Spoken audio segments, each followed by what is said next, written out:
An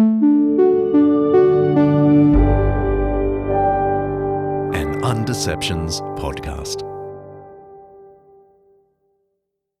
These Philistines thought they could flex on me. Big mistake. I just took some pre-workout and finna bring the house down. That's good, fam. Your boy David here, about to yeet this little stone at Goliath and see what happens. Okay, so I told y'all to trust the process, but no, y'all wanted to stay in Egypt stacking bricks. Yo, it's Shadrach. This random dude just showed up. It's getting lit in here. I got the horses in the back. Horse tack is attacked. Artificial intelligence is barely out of the gate in the world of video production, and it's already creating daily controversies. That's part of PJ Ace's generated video, If Bible Characters Were Influencers, which racked up 1.3 million views on day one. PJ says AI provided him the opportunity to put his, quote, years of trauma as a pastor's kid to irreverent use. He freely admits his video is something, quote, church folk will completely love or try to crucify me for.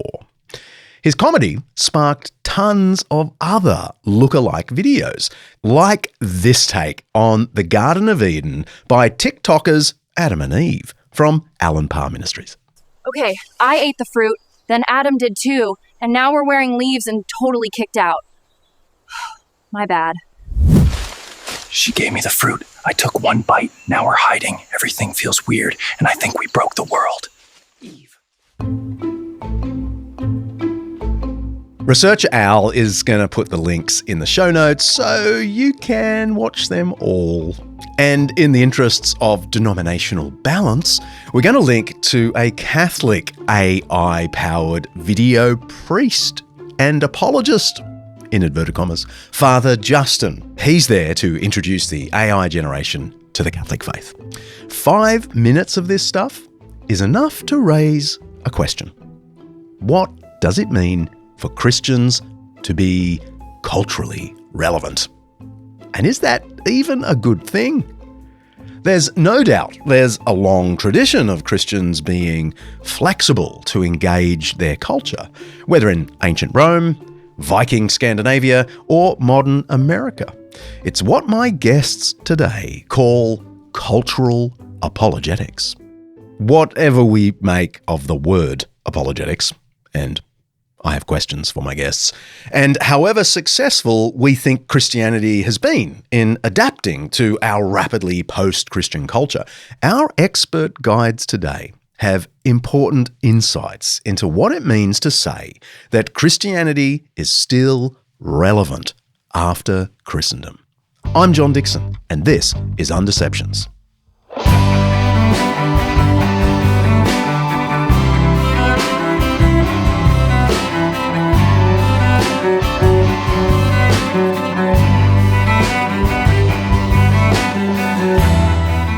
This season of Undeceptions is sponsored by Zondervan Academic. You can get discounts on their special Master Lectures video courses and free chapters of many of the books we talk about here on the pod. Just go to zondervanacademic.com/Undeceptions. Every episode of Undeceptions, we explore some aspect of life, faith, history, science, culture, or ethics that's either much misunderstood or mostly forgotten. With the help of people who know what they're talking about, we're trying to undeceive ourselves and let the truth out.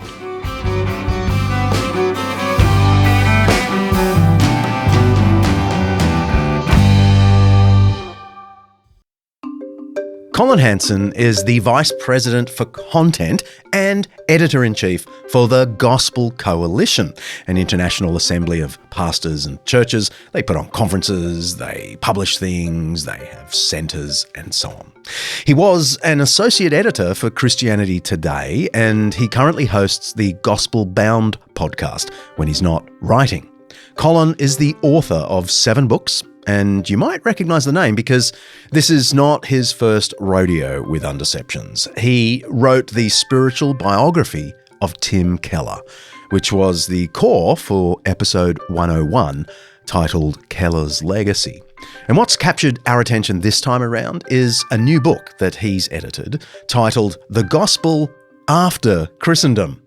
It's subtitled An Introduction to Cultural Apologetics. Or, to put it in the form of a question, how can Christianity explain itself to a world that is no longer dominated by a Christian culture? So my first question, Colin, is part of the title is After Christendom, the Gospel After Christendom. So can you just briefly tell me what was Christendom and what's the proof that we're after it now? Well, we could look at Christendom through a number of different definitions. We could look at it as not just the existence of, say, state churches in particularly European contexts, but then also in related, especially British Commonwealth type states. Now, there are some of those that are still in place, of course, but significantly weakened, not only in their influence in culture, but also the participation. And you could look at that from across Scandinavia. You could look at that with baptisms, weddings in the church, and just, of course, church attendance, which in some of these countries that were among the most significant pillars of this Christendom period that lasts for, 1,000+ years across much of Europe and beyond. We're looking at maybe, say, 2% church attendance or so at that point. So that's a little bit of also what are the indications, but there's different forms of secularism, what it looks like to be after Christendom, and it looks very different in different contexts. Like in France has been very publicly post-Christendom for a long time, back to a little thing called the Revolution. America would be similar in that regard, and yet the cultural influence was very strong.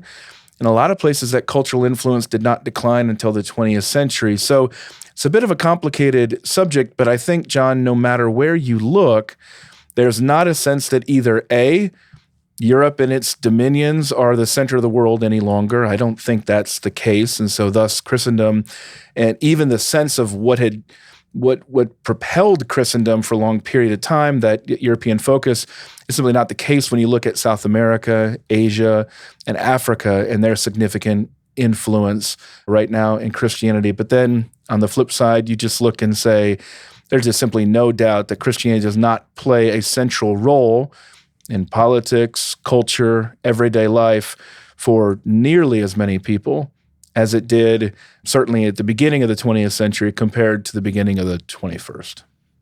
Some people feel like America was founded as part of Christendom, or we might say a new Christendom. Do you think that the history of America indicates that America was ever part of Christendom? America is such a funny place. I say as an American, it is a place that people from Tocqueville and others have long observed to be very unusually Christian in its outlook among the broader populace. You saw that in the mid-19th century in the place of these awakenings. Yet at the same time, its government is so staggeringly secular in its origins, in ways that clearly was not the case anywhere else around the world when you go back to 1776 and then through to this remarkably secular document, the U.S. Constitution, that comes a little bit more than a decade later. So it's a both and, in the sense that you have no established church at the national level. That's very different. You have no mention of God in the entire U.S. Constitution. That's very different. Yet at the same time, the assumptions of so many of the American founders, even though not many of them would have been professing Orthodox Christians, the Christian assumptions were still heavily present in how they expected life to work and how they expected government to be able to function of the people, for the people, by the people, to borrow from a little later phrase. So it's a hard question to answer, because in one sense you clearly say no, in another sense, clearly yes, and both be true to history. Tucker Carlson, who, by the way, spoke at the RNC and will soon do an event with J.D. Vance, the vice presidential nominee on the Republican side, he platformed a guest who said that Winston Churchill, not Hitler, was the chief villain of World War II. Carlson describes this guest, podcaster Daryl Cooper, as, quote, the best and most honest popular historian in the United States. And they're writing back to the high command in Berlin saying, we can't feed these people. We don't have the food to feed these people. And one of them actually says, rather than wait for them all to slowly starve this winter, wouldn't it be more humane to just finish them off quickly now? Conservative radio host Eric Erickson said Carlson is giving an outlet to a Nazi apologist.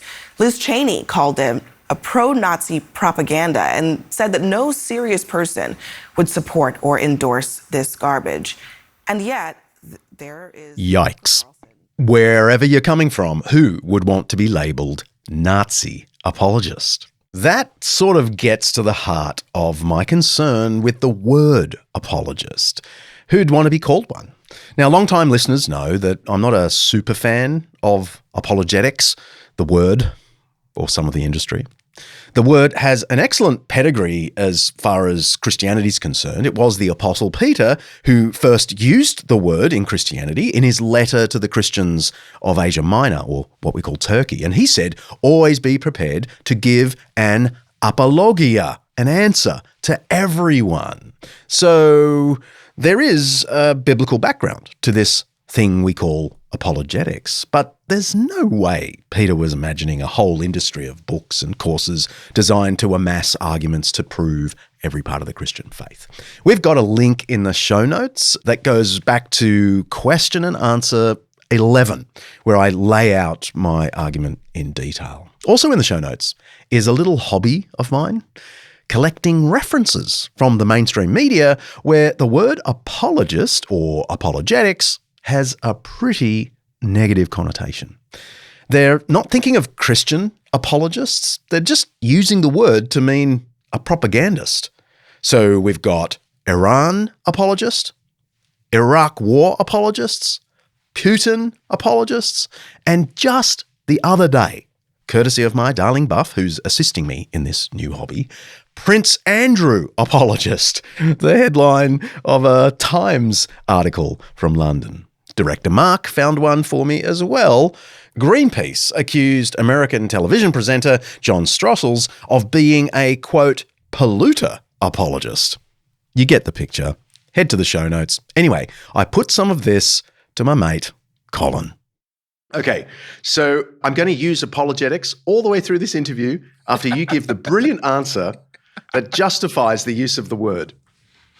Well, I think, John, the only word that is more contested in that title than apologetics would be cultural. I mean, what's the shared definition of culture? And then you go back to, okay, now what's the shared definition of gospel? That's one of the great difficulties of anything you're trying to do with any amount of historical continuity. And so my primary defense is simply that the term apologetics goes back to the beginning of Christianity. I mean, in the sense of its broad usage of a public defense, or not, that always often implies always negative, but a public proclamation as well, kind of a positive case for the faith that's made in public.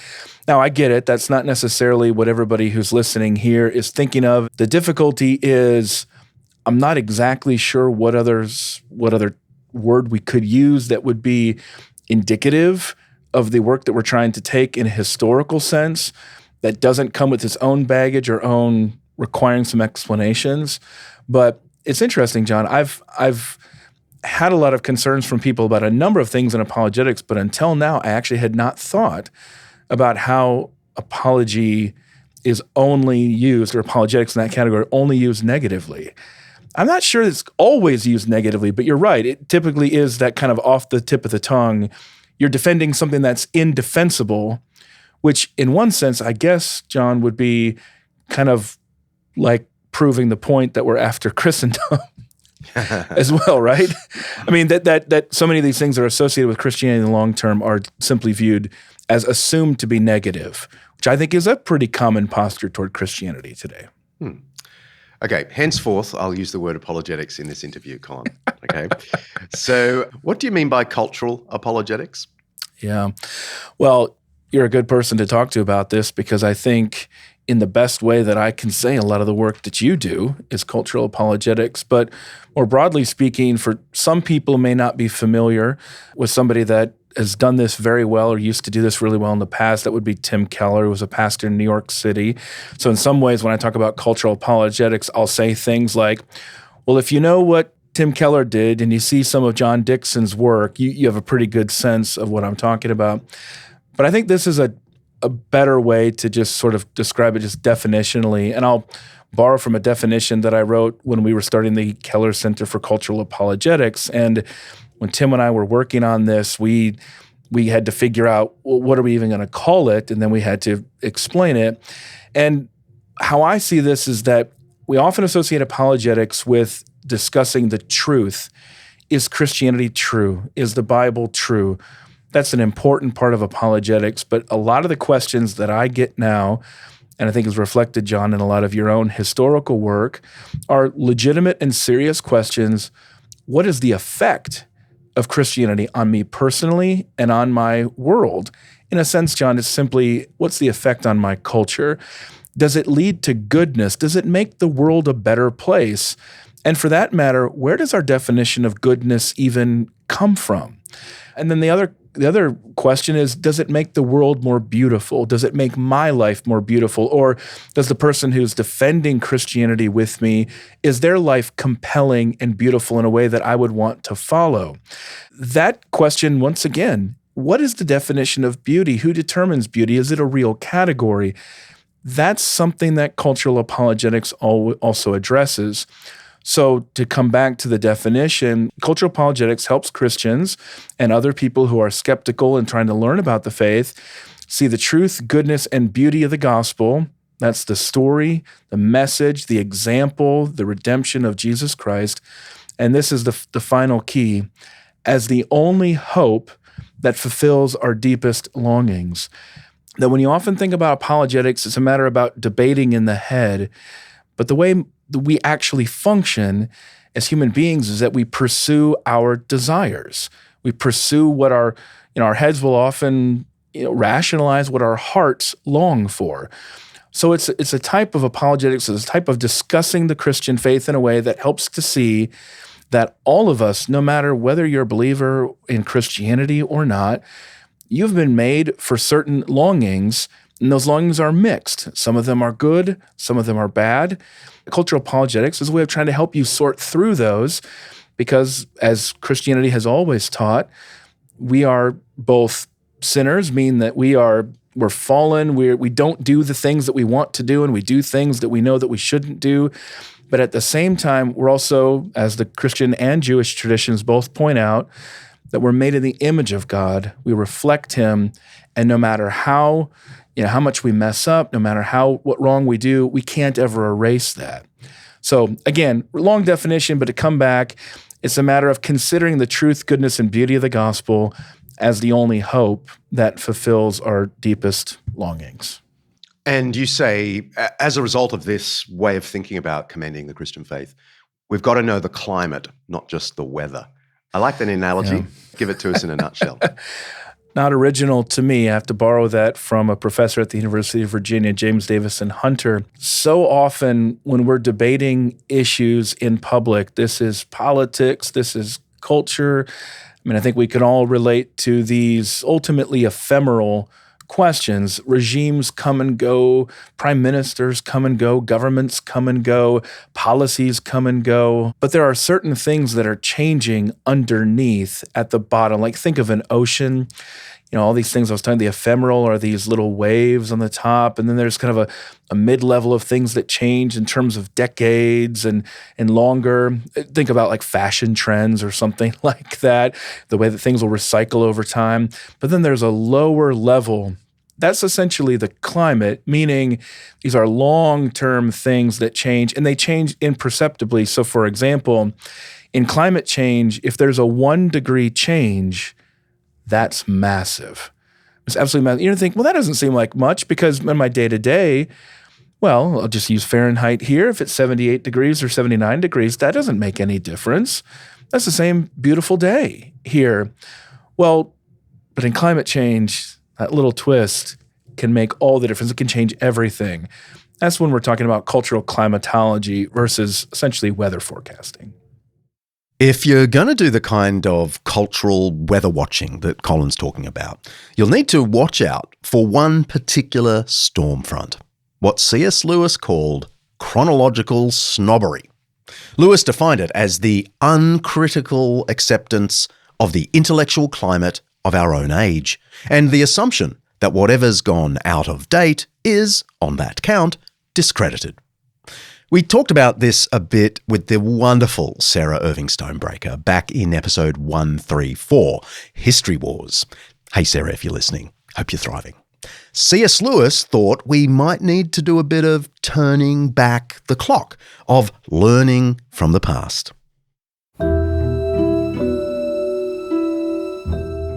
Would you think I was joking if I said that you can put a clock back, and that if the clock is wrong, it is often a very sensible thing to do? But I would rather get away from the whole idea of clocks. We all want progress, but progress means getting nearer to the place you want to be, and if you have taken a wrong turning, then to go forward does not get you any nearer. If you are on the wrong road, progress means doing an about turn and walking back to the right road, and in that case, the man who turns back soonest is the most progressive man. We have all seen this when we do arithmetic. When I have started a sum the wrong way, the sooner I admit this and go back and start over again, the faster I shall get on. There is nothing progressive about being pig-headed and refusing to admit a mistake. And I think if you look at the present state of the world, it is pretty plain that humanity has been making some big mistakes. We are on the wrong road, and if that is so, we must go back. Going back is the quickest way on. C.S. Lewis, Mere Christianity. Some people bumble along in life thinking most of our culture is good, because by definition, we are the most highly evolved culture in time. And then there are others, often Christians, who go the opposite way and they think the whole culture is going to hell in every dimension. You and the authors of this book somehow weave a path around that bifurcation or through it or something. You don't buy into the bifurcation. Can you talk about the sort of general vibe of your approach to culture? Yeah, I often will say, John, that on the weather level that we just discussed, I'm more optimistic than most people are. Most people like to get really angry about the thing that's happening in the news today, and they sometimes, I guess, don't realize that that's because that's the job of media, to make you angry so that you'll pay attention to those things. So I'm often a lot more optimistic about those little shifts, what some people call like vibe shifts and whatnot. Like things can change pretty quickly on that level. But I do tend to be a little bit more pessimistic when it comes to some of the basic assumptions of life that we take for granted in the West today. And so an example would be a sense that, and this is something that you don't even have to say out loud because everybody just knows it, that the solution to any problem is we just need more freedom to choose. It doesn't really matter what your politics are. That's an assumption that you tend to come to the table with. Let's solve that problem with just more freedom to choose. Okay, who's defining what the freedom is for? What's the purpose of that? And is this what the ancients would have said? Is this what other cultures would have thought? Well, so I'm more pessimistic when I come to think we're not necessarily living in line with what we've learned through wisdom over time about humanity and about what makes us happy, what makes us flourish. And the fact is, historically speaking, it's not just more and more and more freedom from responsibilities, constraints, obligations, but actually living into those responsibilities because they give us meaning in life, because we're able to love and care for others.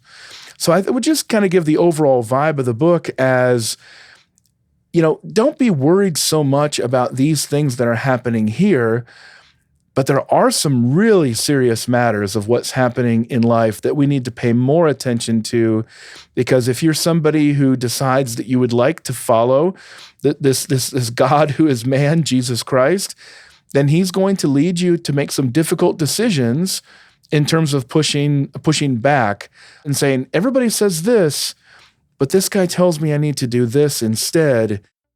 For years, the story about religion in the West has been pretty straightforward. Belief is in decline, and the nones, those with no religion, are rising. Secularism is marching on. But some new data from the last year or two or three have complicated that storyline. Pew Research, for instance, recently released findings from a massive survey of more than 35,000 Americans. Things hardly get bigger than that in social science research. The decline of Christianity, they said, has slowed, maybe even leveled off. The number of people ticking no religion has tapered, and the percentage identifying as Christian has nudged upward ever so slightly. Now, researchers are quick to point out that this isn't really a reversal. Young adults are still far less religious than their parents or grandparents, and there's no sign that they're really becoming more devout as they age. Ryan Burge, one of the most reliable analysts of religious data in America, notes that Generation Z remains the least religious generation in American history. So no talk of a revival just yet. Still, some experts suggest we might be seeing a natural ceiling to how secular a society can get. The thought is that most of the people who were going to drift away from religion have already done so. And across the Atlantic, there's another odd data point. Bible sales in Britain have almost doubled in the past 5 years, thanks largely, it seems, to a renewed spiritual curiosity among Gen Z. So, is this the start of something new? Probably too early to tell. But after decades of steady decline, the religious weather pattern is at least showing some strange and interesting clouds. By the way, the two demographers I follow for reliable information on all this stuff, who have quite different takes actually, are Ryan Burge and my friend David Kinnaman from Barna Research. Links in the show notes. Up next, a little historical perspective, my happy place. This episode of Undeceptions is sponsored by Zondervan Academic and their new book, Reading the Bible, a literary guide to scripture by Bill Creasy. I sometimes hear people say, I tried reading the Bible, but it just felt, well, impenetrable. And I get that. Parts of it can feel like wandering through a desert of names and numbers. But what if you read it not just as a holy book, but as literature, with all the drama, the poetry, the comedy, and tragedy of a great epic? That's what Bill Creasy wants to help us do in his new book. Bill taught one of UCLA's most popular courses, the English Bible as Literature, and now he's distilled all of that into a guide that helps us see the Bible not just as a collection of texts, but as a sweeping story. It's insightful, it's fresh, and it just might help you fall in love with the Bible for the first time, or maybe again. You can get your copy of Reading the Bible by heading to the show notes of this episode at undeceptions.com. You're actually supporting the show if you buy a book through our website, by the way. If you want to try before you buy, head to zondervanacademic.com/undeceptions. zondervanacademic.com/undeceptions, where you can download a free chapter.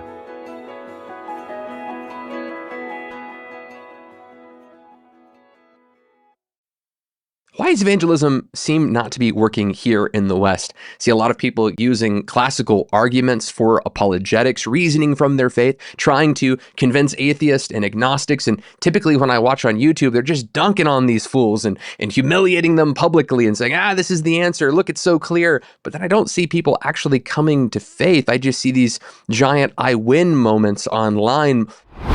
The bad apologetics wants to make everything about the argument. The good apologetics wants to make it about the person. There's an example I like to go to from Scripture. In John 11, with the death of Lazarus, when Jesus is approached by Martha and then he goes to Mary, in both cases, the women say, I want to say verbatim the same thing. Lord, if you'd been there, my brother would not have died. And the difference is, When Mary says it, she's weeping. And when Martha says it, it's like a theological objection. And so to Martha, Jesus explains that he's the resurrection and the life. He gives a theological answer to the theological question she's asking. Mary is having a personal crisis, and so Jesus cries with her.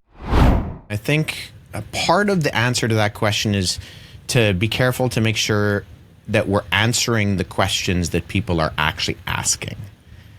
And, Paul says in Colossians 4:5 to walk in wisdom towards outsiders, making the best of the use of the time, and let our speech always be seasoned with salt so that we may know how to answer each person.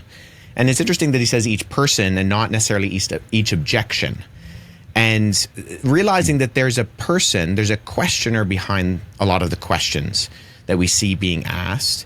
And I was once given this advice at a conference that I spoke years and years ago, where one of the organizers simply beforehand kind of brought all of the speakers together and just encouraged us to picture the most vulnerable person we could think of in the audience and speak to that person directly.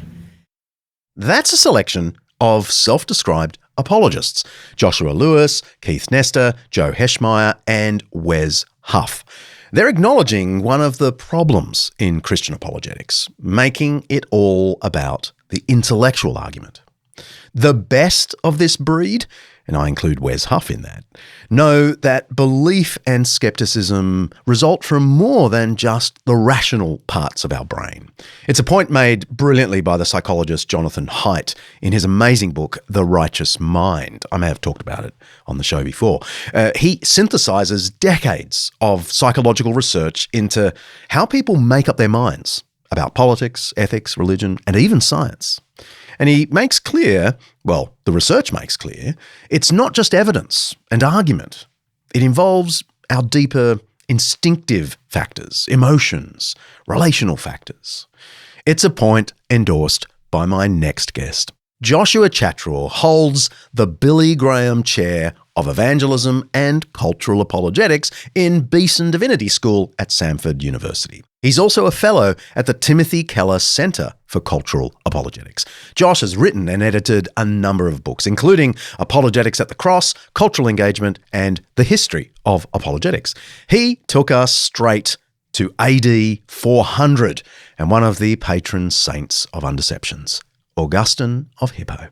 Well, one of the things I think to understand about Augustine is he's actually operating in a time that is pre-Christendom. And so it's very unique. If we say we're post-Christendom, I would say that Augustine is pre-Christendom. And sometimes this is confusing for people because really in the first few hundred years of the church, you have Christians who are viewed more as a nuisance rather than a threat to take over the empire. And so for many Romans and many people in society, it just didn't seem plausible, and it lacked the type of institutional presence it would later in history. And of course, things begin to change with Constantine's conversion, and many attempted at that point to wed the Roman Empire to the kingdom of God. So you have historians like Eusebius, who's a Christian historian, who's very much seeing the Roman Empire and the kingdom of God merging together, and this is a great thing. Now, not everyone was so convinced. The pagan elites at the time still controlled the educational system and shaped how many people viewed the world and viewed contemporary events. Peter Brown, the great historian, calls this the fluid environment. And so Augustine finds himself in this time where Christianity, what's sometimes called the Christian Roman era, Christianity has risen up, and yet you still have this kind of cultural elite paganism. And then in 410, you have the sack of Rome. And this is a catastrophic event, not only for the pagan Romans, but for the Christians who saw the Roman Empire and the kingdom of God merging together. So this was not just that, hey, something violent has happened and this is bad, but they had put their hopes in the kind of Christian Roman era with this merging of the two together. And so you see figures like Jerome, who is just beside himself with the sack of Rome. But as Augustine is as a bishop in North Africa, people are fleeing from Rome to his church and around North Africa. And he gets a letter from a friend. And his friend is named Marcellinus. And his friend says, hey, these pagans are asking all these questions. Will you do something? And so he said, well, I'll write a little book. I'll write a little response. And of course, that was not a little book. That was a great and arduous work, as he calls it, the City of God. And what he's doing in there is he's saying, okay, how do I respond? How do I respond to what's happening in my immediate context, where the Romans are saying, that these pagan intellectuals are saying, hey, this is all of Christianity's fault. When we worship the pagan gods, things were going really great. But now Christianity has become the big civic problem that's being blamed for all the social ills. And so he's responding to that very particular issue, and it's very much an apologetic work or a defense, and he's commending the faith, he's defending the faith, but he's also he goes back and forth between pedagogy and discipleship and defense. He says he's writing both to non-Christians, to pagans. He's writing to those he says have what we would say deconstructed from the faith, but he's also writing to those who are starting to waver. And so he's responding to something very particular, but he uses the occasion to write, well, really one of the great works of all Christian writing. Part of Augustine's brilliance was that he knew his own Roman culture back to front. He's massively informed, isn't he, about what pagan religion and philosophy was all about. It's quite striking. Yeah, and part of that is his own upbringing. He learned to read by reading Virgil's Aeneid. He's trained. His mom was a Christian. His dad Patrick was a pagan. So he was trained by the best pagan teachers of the day, and he's very much even grew up in a kind of split home, and so he understands both worlds in a way that he's able to step into one and step into the other in a way that I think with later figures you get in the history of the church, and that's why I started off by saying this is different than a kind of theologian who grew up in Christendom. Augustine can imagine not being a Christian in a way that I think that other theologians or apologists later in the history of the church maybe couldn't have. And in that way, I think Augustine, although he's strange for us in many ways, is analogous to us who can grow up imagining not being a Christian. And so there's certain ways, but by going back to Augustine, we find certain ways that we might learn how to do apologetics that we would miss if we only studied, say, Aquinas or later medieval apologists. Can you put your finger on the heartbeat of Augustine's argument for the faith? Yeah, the way that Augustine argues in City of God, Augustine argues in different ways in different places. But the way he argues in City of God is the book is structured in the book has what we would call chapters. We'll just call them chapters for our purposes on this podcast. But the first 10 chapters, he actually steps into the dominant ways of life or the ways of thinking in the Roman world, and he uses their sources. So he's reading their philosophers, their poets, their history, and he steps within them. And at times he can say, yeah, there's something here, but he's, as a friend of mine, Chris Watkins, says, he's holding up a mirror and he's saying, you see this, but look really closely at this mirror. Here's all the problems with your religions and your society and your culture. And then he gets to book 10 or chapter 10, and he says, what you need kind of is a mediator between God and man. You need Jesus. And then that's the kind of bridge to his second part of the argument. The first argument is this imminent critique. Let me step inside and critique from the inside using your own sources, showing you how it doesn't work. And then he actually steps into the biblical story, and he gives the biblical story and says, this is how it better explains reality. This is how it offers a better happiness, a happiness and hope is what Augustine says, while you're seeking happiness, but you can't find it the way you're seeking it.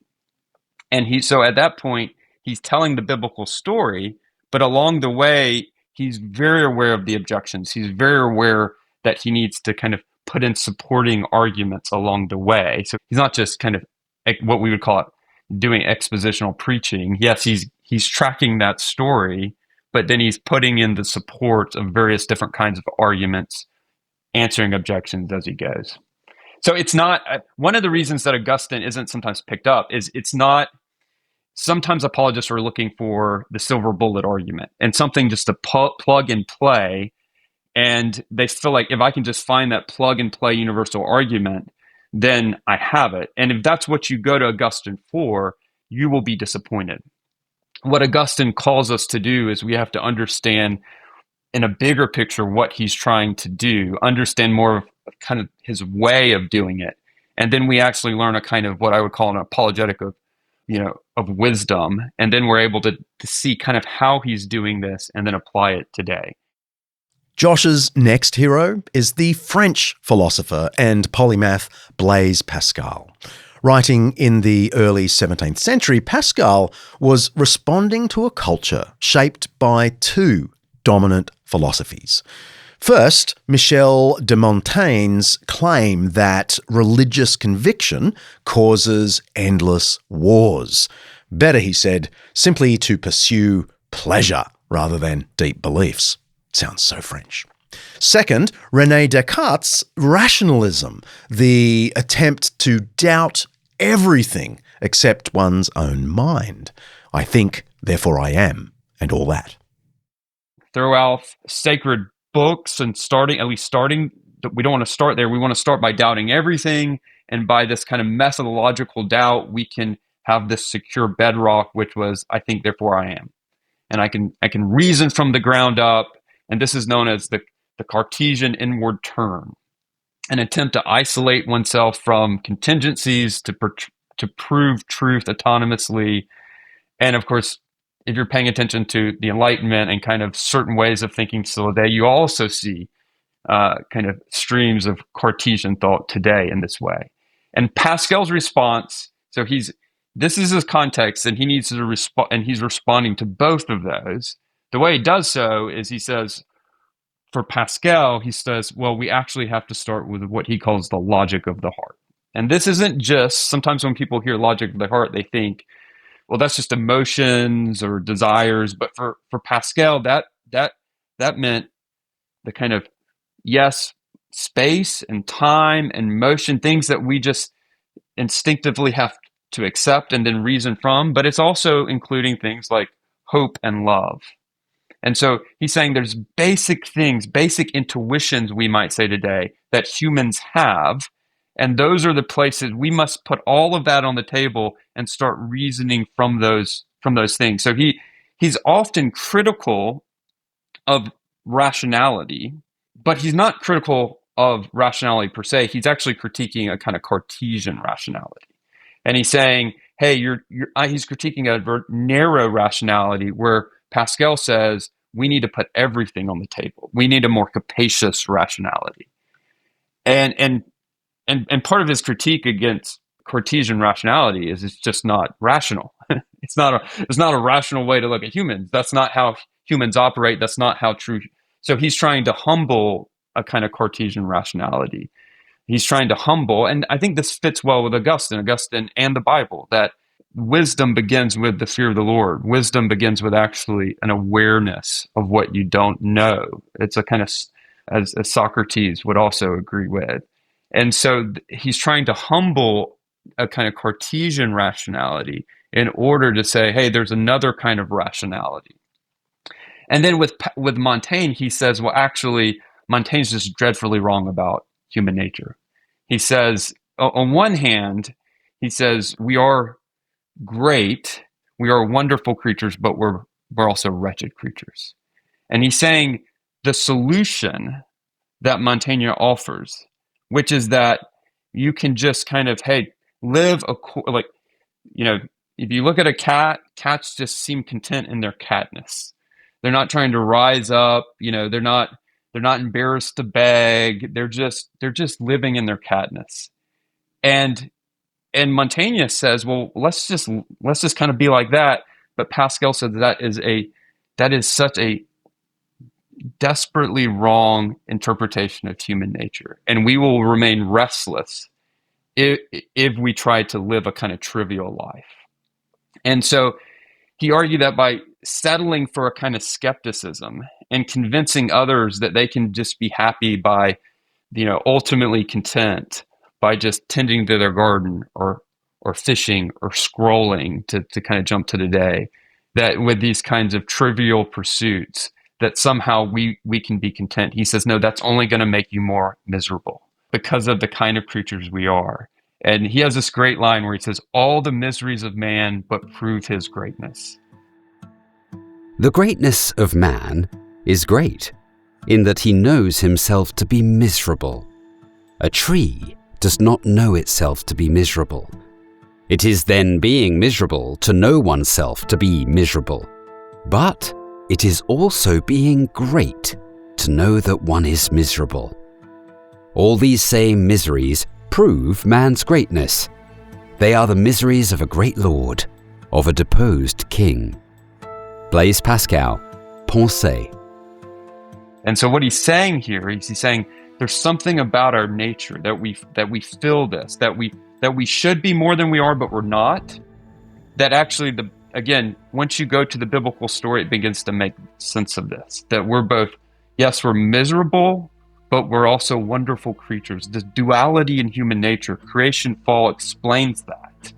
And so he's observing what we would call sociologically, like, okay, let's observe this about humans, and then what story best explains it? And Pascal says, of course, creation and the fall explains this. What a chimera, then, is man. What a novelty. What a monster. What a chaos. What a contradiction. What a prodigy. Judge of all things. Imbecile worm of the earth. Depository of truth. A sink of uncertainty and error. The pride and refuse of the universe. Who will unravel this tangle? Nature confutes the skeptics, and reason confutes the dogmatists. What then will you become, O men, who try to find out by your natural reason what is your true condition? You cannot avoid one of these sects, nor adhere to one of them. Know then, proud man, what a paradox you are to yourself. Humble yourself, weak reason. Be silent, foolish nature. Learn that man infinitely transcends man, and learn from your master your true condition, of which you are ignorant. Hear God. Blaise Pascal, Pensée. Is that the context in which Pascal's famous wager comes to the fore, in trying to sort of say, hey, what do you really gain and what might you lose by just following your passions, your lower passions? I mean, the famous wager is criticized all the time. Can you explain what he was really trying to get at and whether you think there's something to it? Yeah, he's not offering a proof for God as many people would think about arguments today or apologetics today, as if somehow this kind of wager would prove God. He's saying, okay, if you believe in God, or you try to believe in God, you start acting like there is a God. What do you have to lose, really? And he says, but if you don't, and God is actually real, what do you have to lose? And he's not. It's a very practical argument, because he recognizes you can't be neutral on this question, and he recognizes that because of the diversions people have accepted, once you've accepted, so for Pascal, you can't prove or disprove God. You can't. That's not how it works. He's happy to give arguments. He loves prophecy. He gives arguments for Christianity, but he recognizes that what we find plausible is often going to be impacted by the culture around us, by the habits. And so he's seeing that these people are so kind of, the way they attend to the world is very worldly in a way that screens out God's existence. And so what he's doing is he's saying, okay, just practically, as a way to kind of move the needle here, consider the options. And then when somebody says, well, yeah, but I see what you're saying, like I could see how, but that doesn't mean I'm going to believe in God, right? I mean, just because you say there's benefit to doing this, I can't make myself believe in God. And Pascal's very aware of that. But he says, well, okay, that's when Pascal's famous line says, well, if you're tempted, if you're wanting to believe in God, well, then actually start acting like you do. Start trying to pray. Start trying on Christianity. What do you really have to lose? And so it's much more of a practical argument rather than the kind of other arguments that even Pascal himself would give within his larger work. I think there's something there. I think there's something there because we're not simply, and a lot has been done more recently in both our conception of rationality and also in the kind of recognition that how we attend to the world, our habits and practices, end up screening out certain things and then focusing on other things. And so there's people who aren't Christians, there's psychologists, sociologists who are studying this type of thing, and they're saying, yeah, actually, Pascal was onto something here. And it doesn't mean we necessarily will make all the moves that Pascal made in his context, but there's been a lot of different figures who've picked up on Pascal's arguments for today and said there's something here that we can adapt and use for our own context. The third thinker Josh reckons we can learn from is, drumroll, C.S. Lewis. What were the sort of the cultural movements that he tried to engage as a Christian? Yeah. Well, one of them was this idea of logical positivism. And what he saw in logical positivism was the reduction of reality or truth to what can be proven empirically or scientifically. And with that, he saw how that kind of, again, and we in some ways we see Pascal, who was prescient because he, in some ways, I think Pascal saw this coming. But for Lewis, that was now, the kind of world he lived in. And he was also living in a world that saw, as an Oxford Don, he was living in a world that very much viewed the past as something we needed to move beyond. So it was a kind of what I would call reductionistic epistemology, or it was a narrow way to view rationality that screened out a lot of things that make us human, that many people take for granted, that the ancients took for granted. And then they also looked at the past as something we needed to move beyond. And so much of his writing, not only as a apologist, but even in what he was doing as a scholar in his own field, was to re-enchant. He believed we were under a spell of worldliness, and he wanted to awake us up from this evil enchantment. And so to do that, well, one of the things he does is, and this is from one of his contemporaries, Austin Farrer, says, we think when we are listening to Lewis that we're listening to an argument, but in actuality, he's presenting with us a vision. And of course, he has arguments in that vision, but I think one of the lasting powers in Lewis is that he was offering us this grand vision of reality that really incorporated the wisdom of the past without being nostalgic about the past. That, hey, the ancients didn't get everything right, but they're getting some things right that we're getting wrong. And by turning away from them, we're actually missing pieces of reality and pieces of wisdom that are vital for humanity. And so he's making that case. And of course, Christianity, that's a broader case he makes in books like The Abolition of Man, but Christianity is a part of this. And then the other way I think that Lewis helps us today is he never used, that I'm aware of, John, you might know differently, but I don't think he necessarily used the word contextualization, but he stresses that the role of the apologist is to give timeless truth in the particular language of our own day. and that we need to translate everything so the common person can understand this. And if we can't do that, we don't really even understand what we're talking about anyway. And so for Lewis, and of course Lewis has so much there, but to me, it's clear that he's very interested in responding to the kind of cultural environment around him. He's very attuned to that, and in order to do so, he retrieves from the past, and he goes many times. He goes up and under that, and of course, the other thing I would want to mention about Lewis is the way that he uses imagery and story and imagination with reasoned arguments, I think is one of the reasons he's such a compelling figure still today. When I am awake, I can, in some degree, account for and study my dream. The dragon that pursued me last night can be fitted into my waking world. I know that there are such things as dreams. I know that I had eaten an indigestible dinner. I know that a man of my reading might be expected to dream of dragons. But while in the nightmare, I could not have fitted in my waking experience.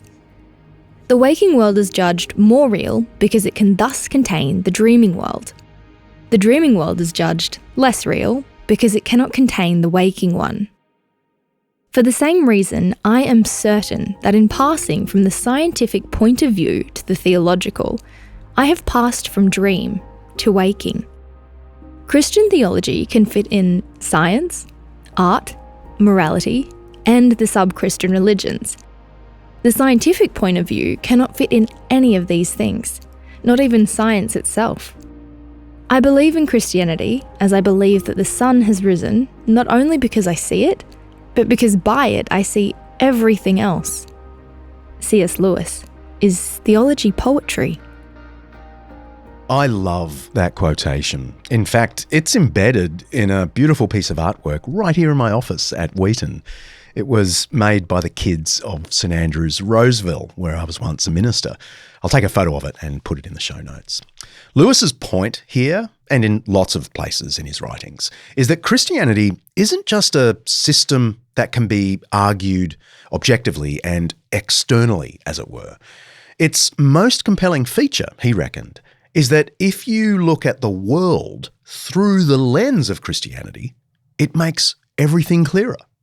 It's not just that Christianity can be explained and defended, it's that Christianity has explanatory power for everything else. One of the chapters, it's by Gavin Ortland, has a subtitle along the lines of "Unbelief is unlivable." Now that's going to be pretty offensive to some of my listeners. Hey, you listeners who don't believe, you can't live. How's that for Gavin's a debater on YouTube, so I guess. But he's also a very sweet man, and that's a very strong statement. He is very sweet, yeah. I think, John, it's a little bit more closely connected to what I was just saying right there. Apologetics is often cast as Christians saying, I'm right, you're wrong, I'm going to convince you that you're wrong, and we're going to argue this out forever and ever and ever. It's like, it's like a pointless Facebook comment thread, okay? But I actually don't think that's what's happening in Gavin's chapter. I think what Gavin is doing is he's actually responding to the statistics, which are a lot of what I was saying there. A lot of people are saying, I'm not sure I want to live anymore. I don't know what the purpose of life is. If anything goes wrong in my life, I think death would probably be a perfectly acceptable option because I don't believe in anything that comes after that. And thus, I'm not sure what the purpose is anyway. And I definitely don't see why I would bring any more life into this world. And also, I feel very anxious all the time. And also, I feel like I just feel unfulfilled. For the philosopher Albert Camus, atheism entailed that transcendent meaning about morality and everything else is ultimately unknowable and thus irrelevant to human existence. He said, I don't know whether this world has a meaning that transcends it, but I know that I do not know that meaning and that it is impossible for me just now to know it. What can a meaning outside my condition mean to me? Camus argued that our inherent desire for meaning, in a world that has revealed itself to be ultimately meaningless, results in a sense of absurdity. The only logical question is whether suicide is the appropriate response. The point isn't that modern people are constantly thinking about meaninglessness at a conscious level. I'm talking about the atmosphere in which we function, from which we are frequently distracted.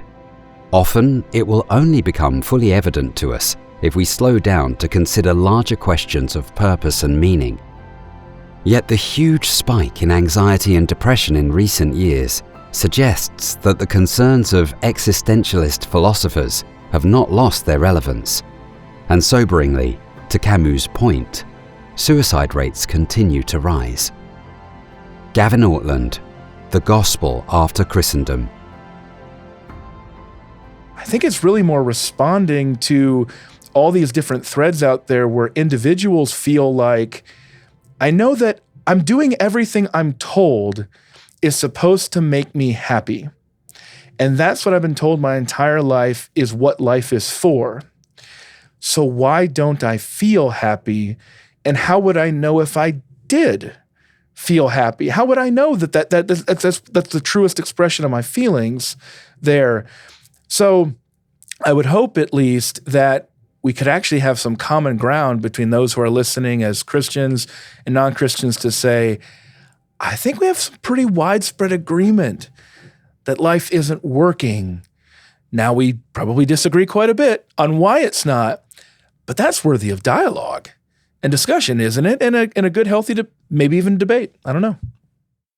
I wanted to ask Colin about an entirely different strategy for advancing Christianity in a secularizing world, one that's focused not on persuasion about ideas and culture, but on political transformation of the structures of society. Some of my listeners may be looking at the Christian landscape from afar and noticing that there seems to be a whole lot of energy amongst particular kinds of Christians into political machinations and force. So it's almost like they've given up on the idea that you can persuade a society. We just need to go in there and legislate power Christianity. Now, this is clearly more relevant in America, my new home. Sure. But I see little hints of it here in Australia, little hints of it in the UK. But I want you to respond to this notion that, forget persuasion, that didn't work. Let's go for real political change. Actually, John just had a discussion with some friends about this earlier today.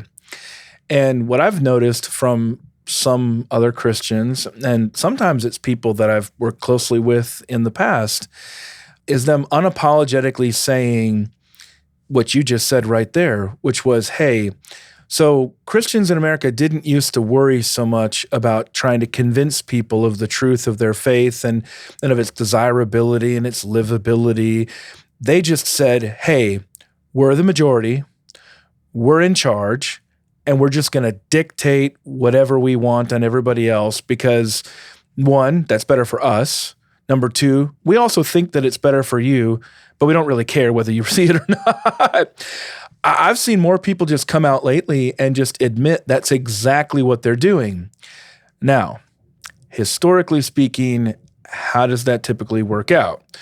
Well, your book is one of the places that shows how that typically works out. It typically works out with a church that has people who profess with their lips but do not believe in their hearts and do not practice it. So that's one place that tends to... Oh, yeah.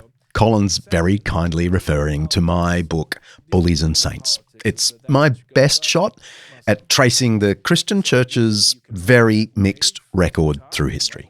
The problem with being a historian, of course, is that I know exactly where the bodies are buried in the churchyard. Back to Colin. Second, politics. The only rule of politics is that which goes up must come down. So usually you can ride that wave to the top. And right now in the United States, you have the most powerful media behind you. You have all of the federal government behind you. And this is the most powerful nation that's ever existed in the history of the world. So that's pretty intoxicating. That feels pretty good. But unless you have a millennial sense that it's just up and up and up from here on out, then you pretty much know what's coming. It's going to collapse. And when it collapses, whatever faith beliefs that you've attached to that political program will come into wide disrepute. And then you'll have people like me come around and say, well, that's probably why you need to try to persuade people that they should believe and that this is good for humanity and good for eternity, not just good for me and good for this nation and good for this period of time. So certainly I do see that trend, and this is what's concerning to me. Many of Colin's ideas come from his friend and mentor, Tim Keller. If you don't know, Keller was an American author, pastor, and public advocate for the Christian faith. He founded the Redeemer Presbyterian Church in Manhattan, but he also launched a worldwide church planting movement that's not named after him or directly associated with him, but certainly it's shaped by his persuasional approach to Christianity. To my mind, he was the closest thing to C.S. Lewis the world has seen in recent decades. But I asked Colin why a new breed of Christian has started to resent and criticise Keller's gentle, ironic approach to persuasion. If you want to hear Colin's response, you need to become a Plus subscriber. I'm sorry, that was Director Mark's cheeky idea. For my soon-to-be Undeceptions Plus subscribers, hang tight. We'll be back in a moment with a question I wanted to put to my expert guests. What do critics of Christianity get right?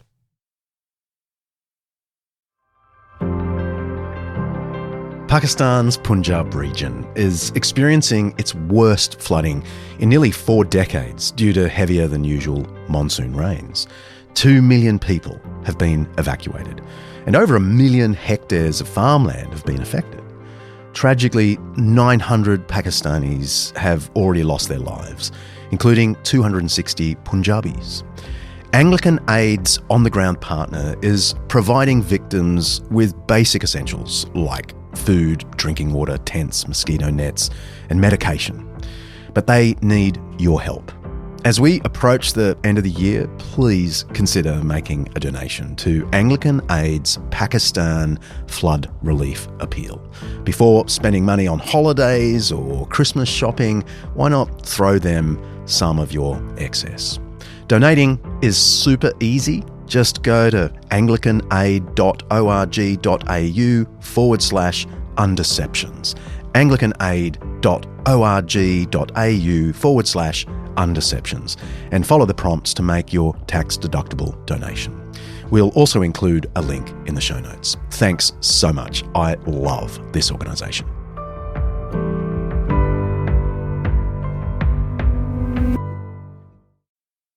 Can I put you on the spot and ask, what do you think our critics of Christianity get mostly right?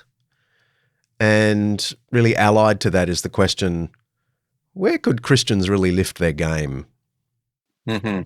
Well, I would want to say a couple of things. One is, I can understand the kind of hard-fought atheism or unbelief rooted in a kind of the evil in the world and the struggle with the kind of pain and evil in the world. And I think sometimes Christian apologists we've overplayed our hand there. Oh, this is easy. Let me just explain the problem of evil.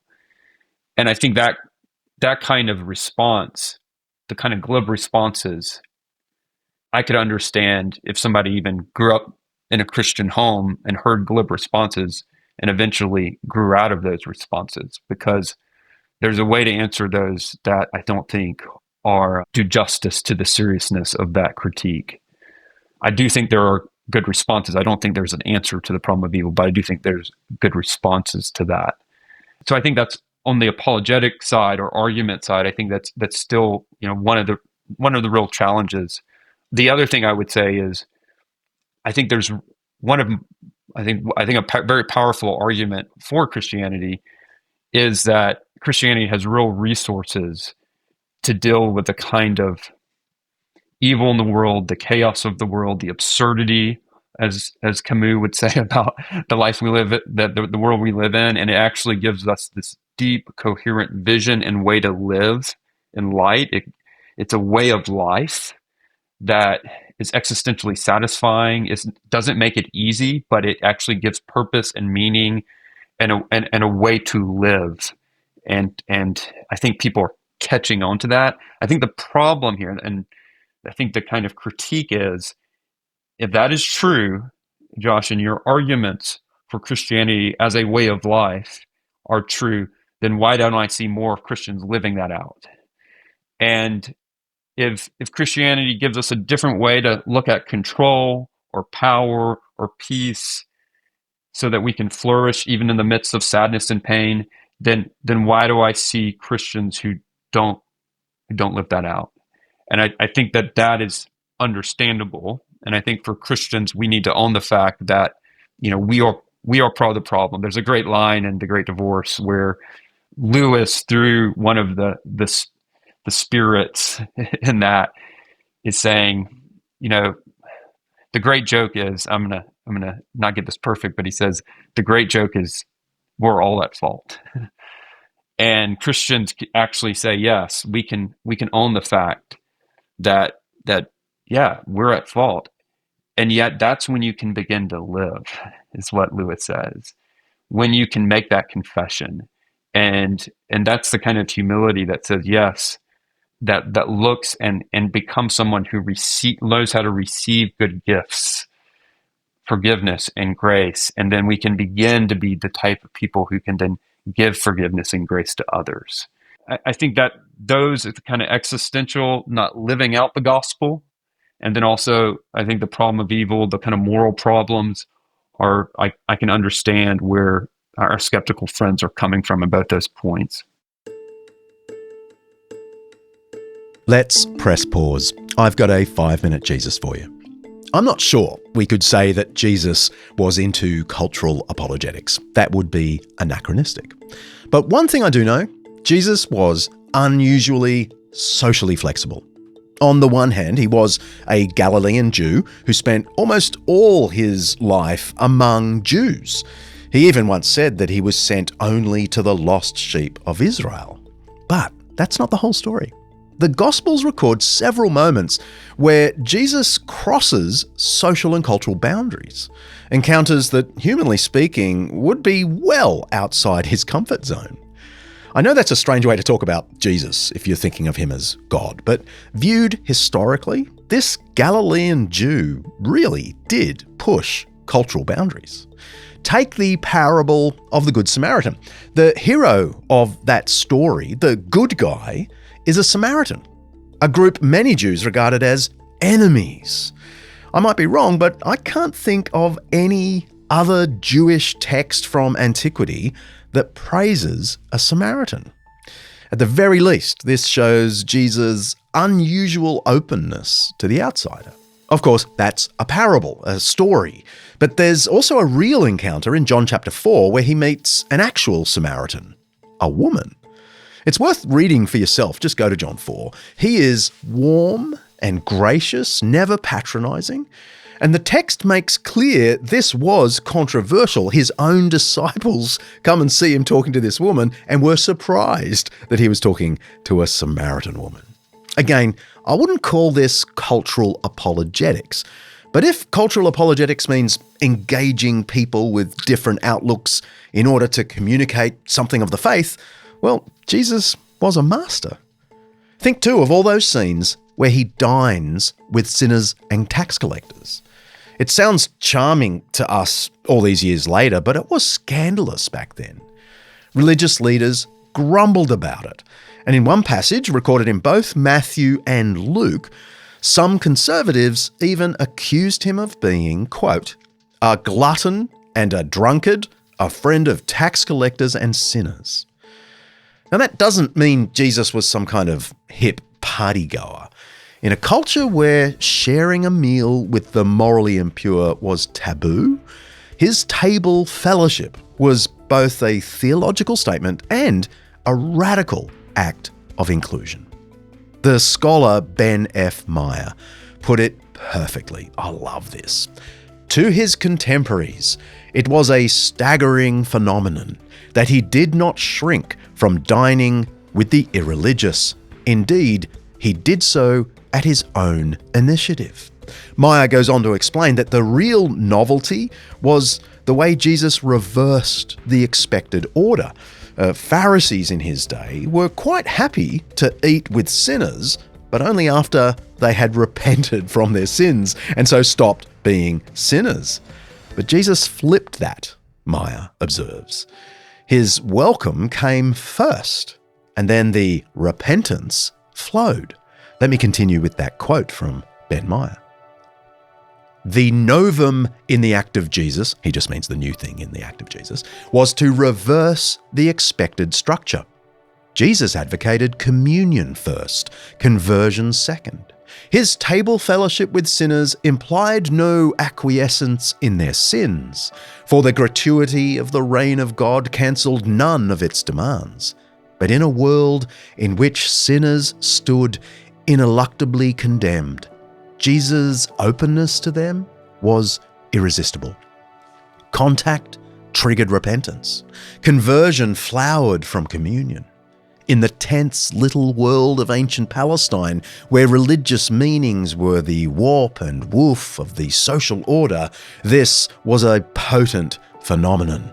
Nothing could have dramatized the gratuity and the present realization of God's saving act more effectively than this unheard of initiative toward sinners. If this were a 5-minute church history, I'd trace how the early Christians followed this same pattern of social flexibility, getting alongside others while holding their firm convictions. I will just quote one ancient text, one of my favorites. It's not from the Bible, it's just from the next century, the middle of the 2nd century. It's called the Epistle of Diognetus, and it goes like this. Christians are not distinguished from the rest of humanity by country, language, or custom. They live in Greek and barbarian cities, follow local customs in dress and food, yet demonstrate the remarkable and unusual character of their own citizenship. Every foreign country is their fatherland, and every fatherland is foreign. That's kind of the model. On their good days, Christians enter into the cultures around them, maintaining conviction and compassion, just as Jesus did. Christians can walk tenderly into Samaria, or sit at a sinner's table, or adapt to local customs, because they don't follow a tribal god tied to one society. They follow, well, they claim to follow, the Lord of the whole world, who loves people from every way of life. Being a citizen of Christ's kingdom, you might say, makes Christians good guests in every culture. That's the theory anyway. You can press play now.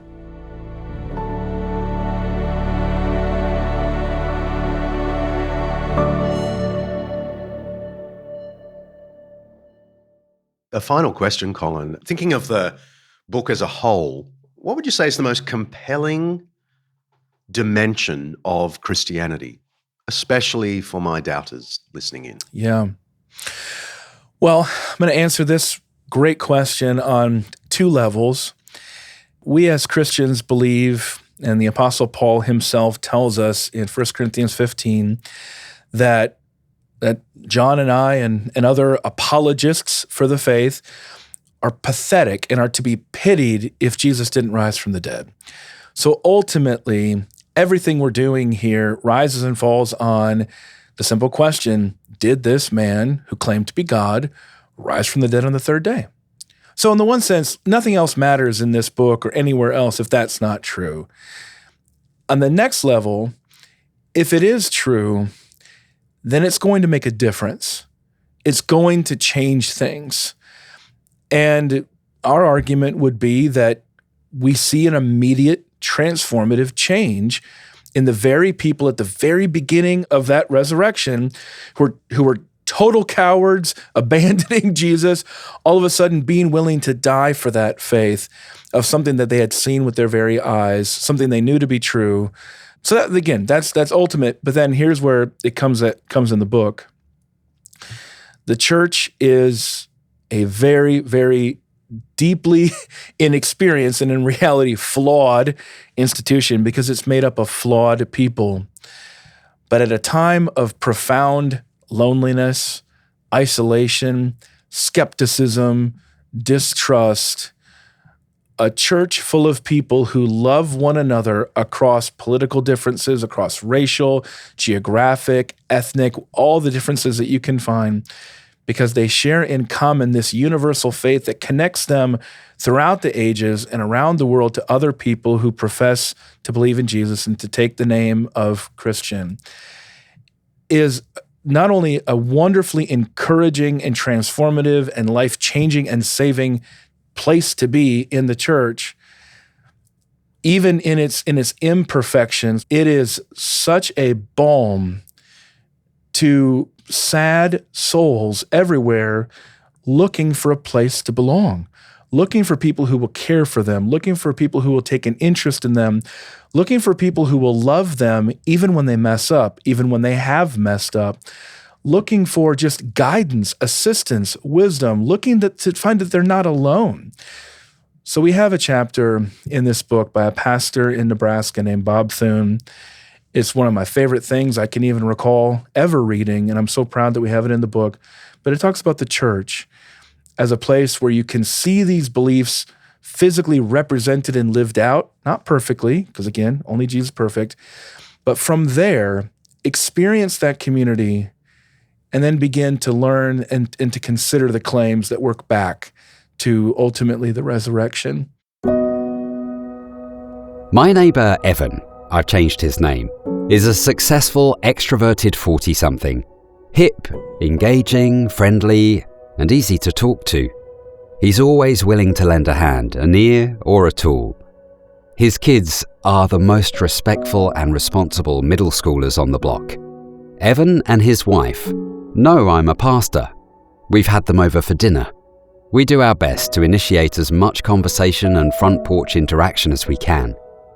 Yet Evan doesn't seem particularly curious about the deeper questions of life. He hasn't identified any God-shaped hole in his heart. It's not that he seems hardened or closed off to faith. He just doesn't appear to have any persistent spiritual hunger. I sent Evan a text message to invite him to church this past Easter. He never responded. I think a lot about Evan. I think about him when I preach. How would this message resonate with him? I think about him when I pray. How can I love him and witness to him more faithfully? And I think about him as I lead. How might I help him experience the church and the gospel it proclaims as interesting, compelling, and credible? What I really want is for Evan to see the world differently. I want him to apprehend and be changed by the fact that the last word in human affairs is represented by a man hanging on a cross.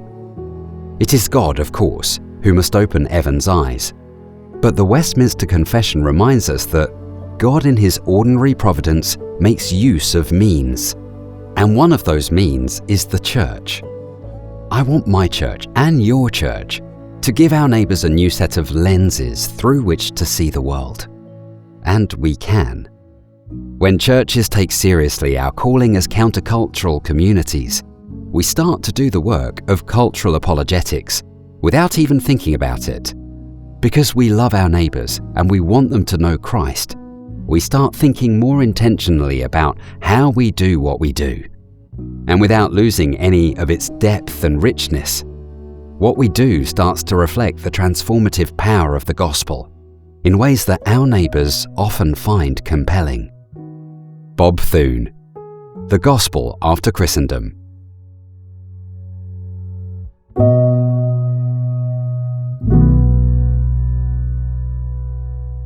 I hope people will give time in this book to doing that, and more importantly, I hope they'll find a good church near them that does this. Colin Hanson, thank you so much. Thanks, John.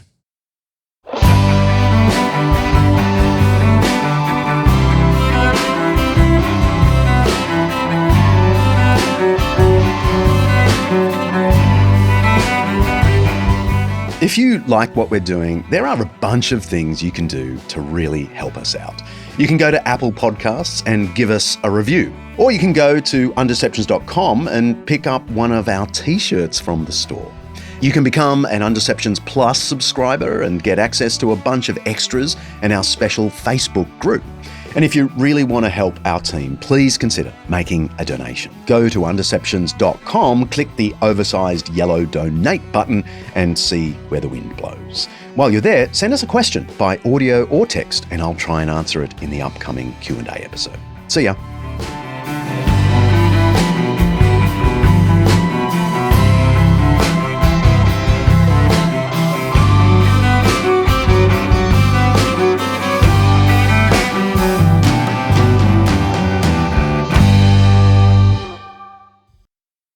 Undeceptions is hosted by me, John Dickson, produced by Kaley Payne, and directed by Mark sci-fi apologist Hadley. Oh, that's a low blow. Alasdair Belling is a writer and researcher. Siobhan McGuiness is our online librarian. Lyndie Leviston remains my wonderful assistant. Santino Dimarco is Chief Finance and Operations Consultant, editing by Richard Hamwi. Our voice actor today was Yannick Lawry. Special thanks to our series sponsor, Zondervan. We love you. Thank you for making this Undeception possible. Undeceptions is the flagship podcast of undeceptions.com, letting the truth out. An Undeceptions podcast.